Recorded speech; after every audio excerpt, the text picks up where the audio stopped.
There's something very fascinating about timekeeping contraptions. I've made quite a few myself, but I have to admit I have great trouble making them very reliable.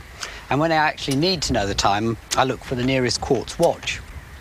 It's easy to forget just how clever these little things are, particularly because you hardly ever need to do anything to them. And they're so accurate, they rarely need setting. So in this programme, Rex and I are going to rescue them from obscurity and look at their history and how they work. The earliest timekeeping device was simply a stick in the ground. The ancient Egyptians measured the angles of the shadows it cast, and the Greeks measured their length. This may seem rather crude, but people didn't usually need to know the time very accurately. It was usually quite good enough just to have some idea how much daylight was left. And the stick does have the enormous advantage, like the quartz watch in fact, that it never needs setting. The Greeks and Romans also had water clocks, but these were mostly just bowls with a hole in. Clock started. They were used as timers for rationing irrigation water. That's it. Time's up. What? Why, my campus is hardly dampus. They were also used in the courts for timing the speeches. Unscrupulous senators are said to have gone to great lengths to make their opponents thirsty to shorten the speeches.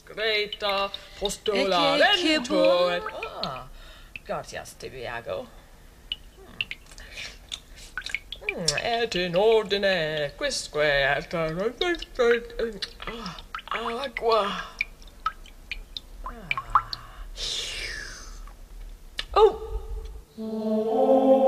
The first people to attach any great importance to accurate timekeeping were the medieval monks. They had up to 9 services a day, and it was considered vital to hold them at precisely regular intervals. At first, these intervals were set by water clocks, but at some point in the late 13th century, the first mechanical clocks appeared. Initially, they didn't bother with dials. The important part was the bell, which summoned the brethren to prayer. Our word clock comes from the French cloche, meaning bell. This particular clock is one of the oldest still working in a church. It's about 400 years old. Although it obviously doesn't look at all like a quartz watch, the principles on which it works are really remarkably similar. If I take a quartz watch to bits, you can see there are basically 4 parts inside. There's the display, the battery, the silicon chip, which is under this blob of plastic, and this little tin can that contains the actual quartz crystal. It's actually a lot easier to understand how one of these things works by looking at the clock in a bit more detail first.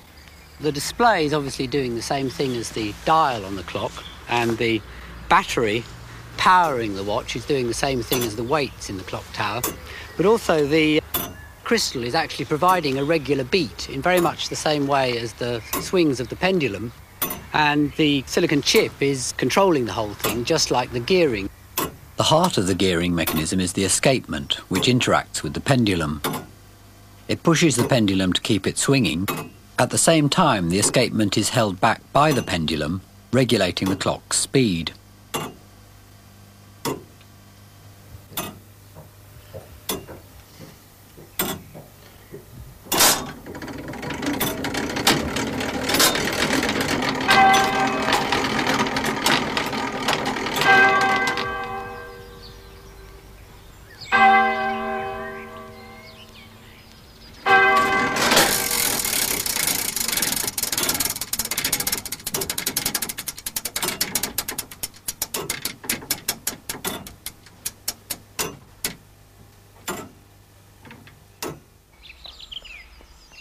The properties of the pendulum were discovered by Galileo in 1590.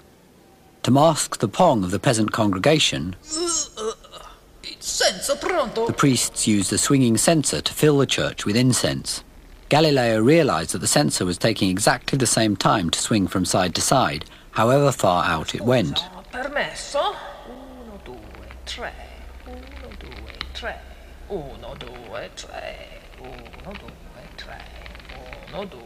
He had trained as a doctor and used his pulse to time the swings.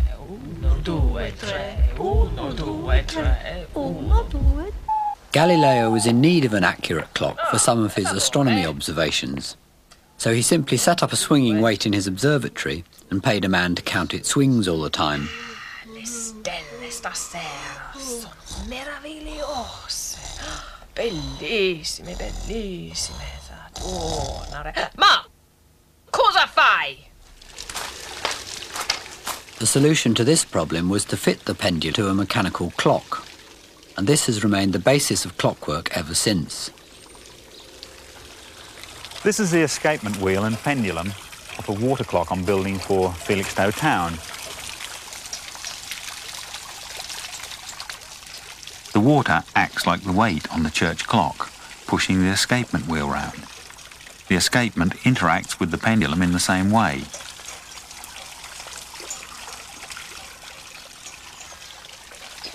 No matter how far the pendulum swings, it always takes the same time. The only way to alter it is to raise or lower the weight.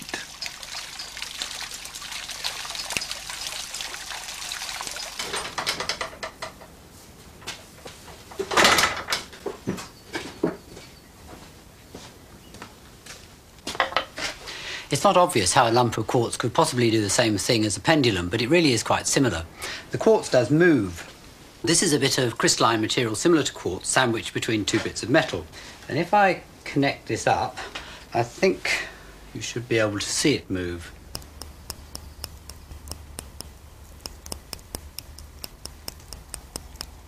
The electricity is making the quartz distort. This was discovered by Pierre and Marie Curie in the 1880s and called the piezoelectric effect. In the watch, it's used to make the crystal vibrate. Here I've cut the crystal out of its tin can, and under a magnifying glass, I think you can see it's cut in the shape of a tiny tuning fork. It vibrates in exactly the same way as an actual tuning fork.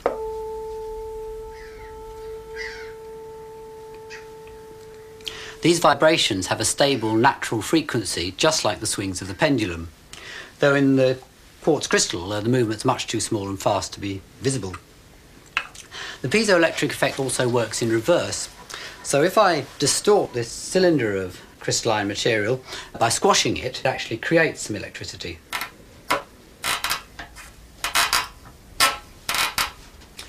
This is actually the crystal out of a piezoelectric gas lighter, and this is how these things work.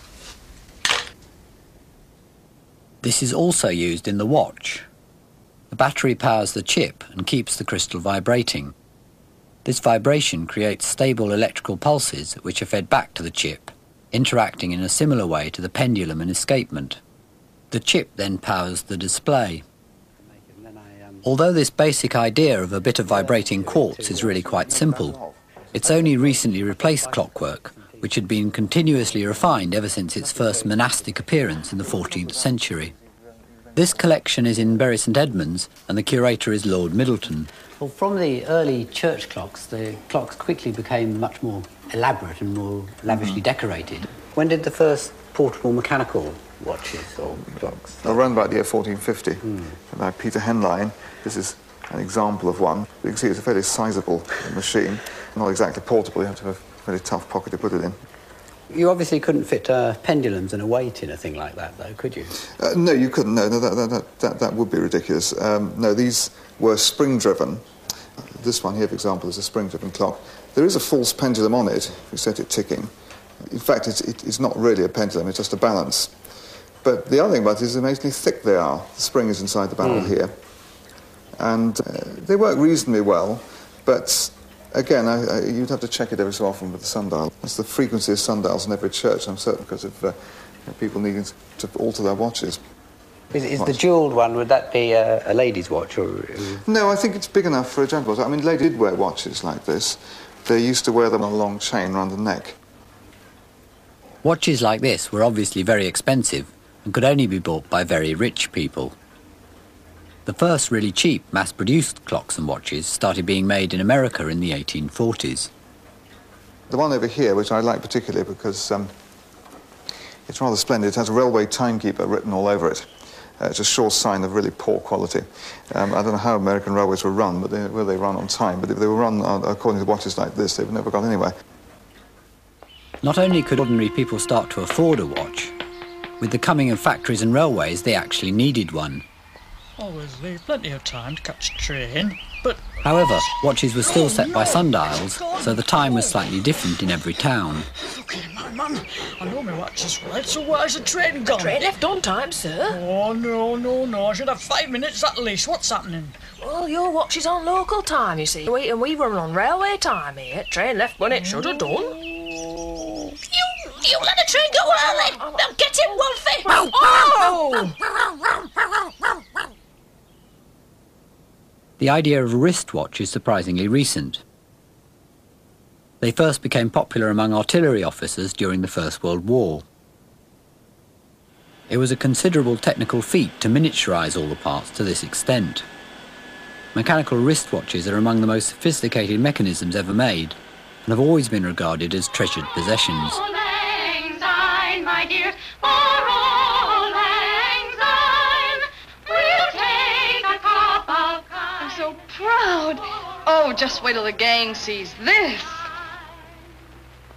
Hey, kids, come on running. Oh, it's just perfectly perfect. And so are you, both of you, Mom and Dad. Well, Sally, you're our big girl now. And Mother and I wanted our present to tell you just how proud we are of you. Riley, what is it? Look, Mrs. Brown. Oh, my God. Oh, it's beautiful. Today it may seem obvious that electronics provides a simpler way to miniaturize the watch. But it wasn't until the 60s that all the parts became small enough to make the idea practical. This is the first electric watch introduced by the Hamilton Watch Company in America in 1956. Inside, it doesn't really look very different from an ordinary mechanical watch. There's a little balance wheel, but there's a tiny electromagnet on it which keeps it moving backwards and forwards. The really remarkable thing was making a battery this small, though most of the development work on this was done by the military, mainly for use by spies and their radios. The next electric watch to appear was far more revolutionary. This is the Bulliver Accutron. It's got two tiny electromagnets you can see here. At the third stroke, it will be 4, 37 and 50 seconds.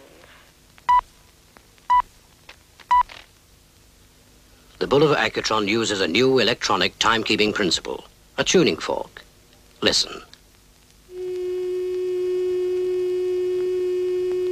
A tuning fork to give you accuracy to within a minute a month, guaranteed. Never bet against a Bulliver Accutron, the most accurate watch you can buy. You can see this easier on this Bulliver clock. If I pop a battery in, I think you'll be able to see the tuning fork here start to vibrate. This really is an exact mechanical equivalent of the Quartz watch. The idea of using quartz was nothing new. The first quartz clock had been developed as early as 1929 in the prolific Bell labs that also invented the transistor in the 40s. But these quartz clocks, like this German one, use much larger bits of quartz, that's the quartz crystal down the bottom, and rather bulky electronics. This is the first true quartz watch, introduced in 1967 by the Japanese firm Seiko. The Americans then regained the lead, and the Hamilton Watch Company then introduced the Pulsar. This is the first solid-state watch with no moving parts. These are rotary watches. This one has a traditional Swiss movement and a very handsome face. This is a rotary quartz watch, devastatingly accurate. This is a quartz watch too, but it's like a little computer. You press this little button and look, first the time, then the day and date, and then the seconds. Very clever.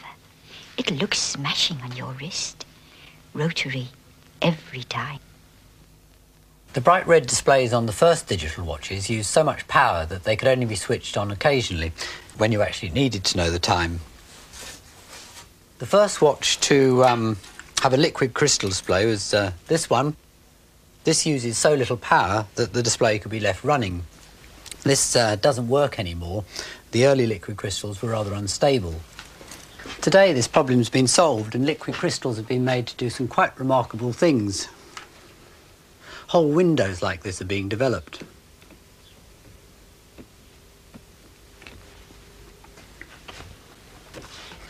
This is a bottle of liquid crystal. It's actually a liquid. And the watch display is made by sandwiching it between two bits of glass. I'll clip them in here and put a drop of liquid on top. It'll slowly seep into the gap. Oops. Mop up the surplus. Now, these two bits of glass are coated with a square of a transparently thin metallic layer that can conduct electricity. So if I now, connect it up, one on the top here, and one on the side, it doesn't appear to do anything at all. What we need to make a complete display is a pair of Polaroid sunglasses. If I hold one lens behind the other and rotate it, you can see it goes from light to dark.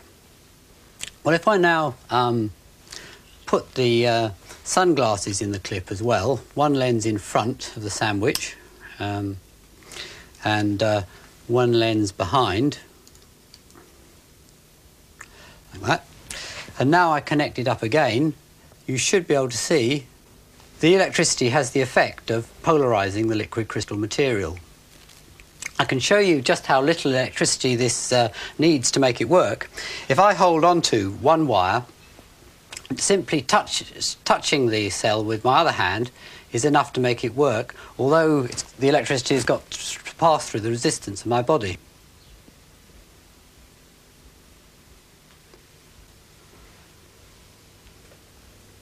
To make the complete watch display, the metallic film is simply split up into segments, each of which can be separately connected. This liquid crystal display is all still connected up, but of course it's completely invisible until the Polaroids are in place.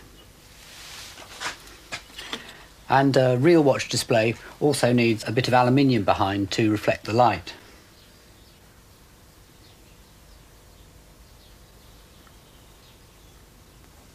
The chip in a quartz watch is equally ingenious. Here we've made up part of the circuit in separate stages. The first one keeps the crystal vibrating. This one divides the output from the crystal to give a pulse every second. This one counts the pulses. You can see the lights coming on in sequence.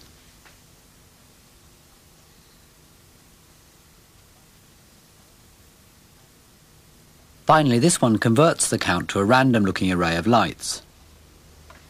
Arranged in the right places, though, these create the familiar digital numbers.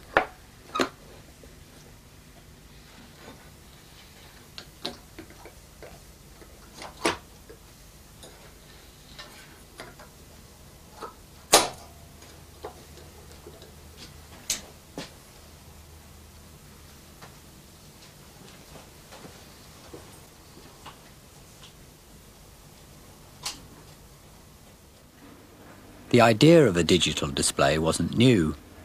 It had appeared several times in the clock's history. This is an illuminated night clock from the 18th century. Electromechanical digital clocks started becoming popular in the 1960s. But although digital displays tell the time very clearly, they do still have their drawbacks. To be late for the opera. I wonder what the time is. 5:49, and then if I'd be there by about 6:02, it won't start before then, would it? But then leave me with 13 no, it must be 13 minutes. Excuse me, madam, I wonder if you could tell me what time it is. Yes, love, it's 10 to 6. 10 to 6? Oh, good heavens!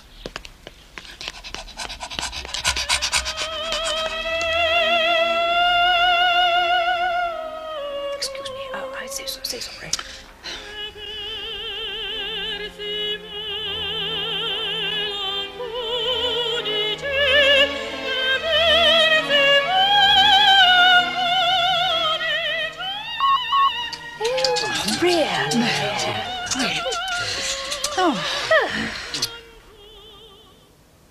Today, dial watches are back in fashion, but now they're all quartz controlled. The crystal, the battery, and the electronics are almost the same as in the digital watch. but now there's a tiny electric motor driving the hands round instead of the liquid crystal display. Although the quartz watch is very accurate, it is still affected by temperature. I set 2 watches to exactly the same time a few hours ago, and I put one in a low oven. If I take it out again now,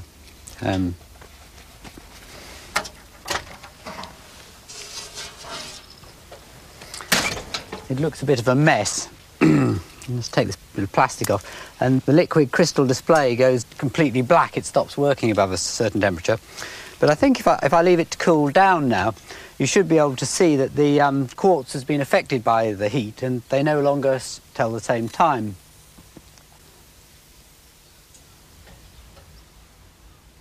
Of course, watches don't usually get quite so hot, but even small day-to-day temperature variations do mount up.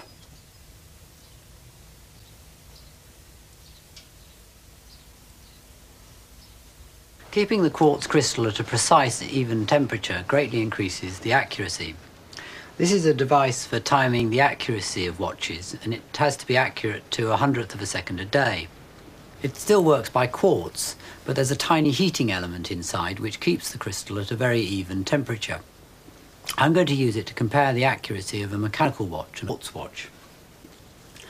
This is one of the most accurate mechanical watches ever made. It cost £8,000, and it is a work of art. If I put it on the block, you have to wait a few seconds before it starts to read.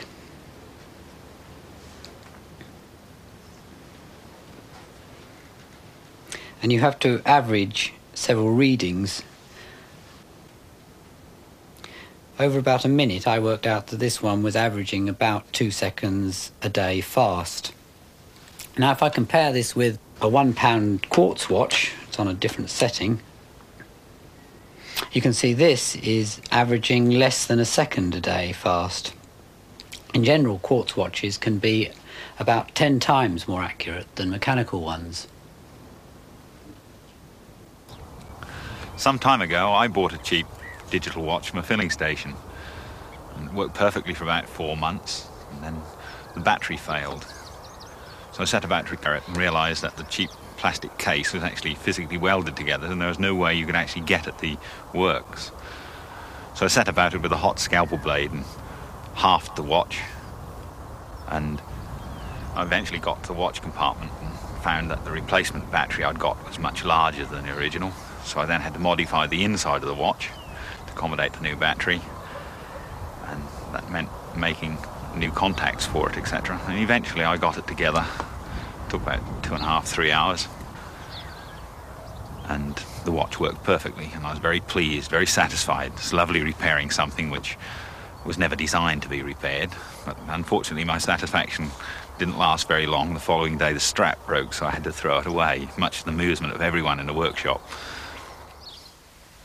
I have to admit I don't wear a watch myself, but in comparison with my own clumsy timekeepers, it's impossible not to admire the things. There really is something very satisfying and elegant about the way they work. It's a shame, really, they cost so little. This one only cost 60p. The people seem to regard them as almost totally disposable. Watches certainly aren't the treasured possessions they once were.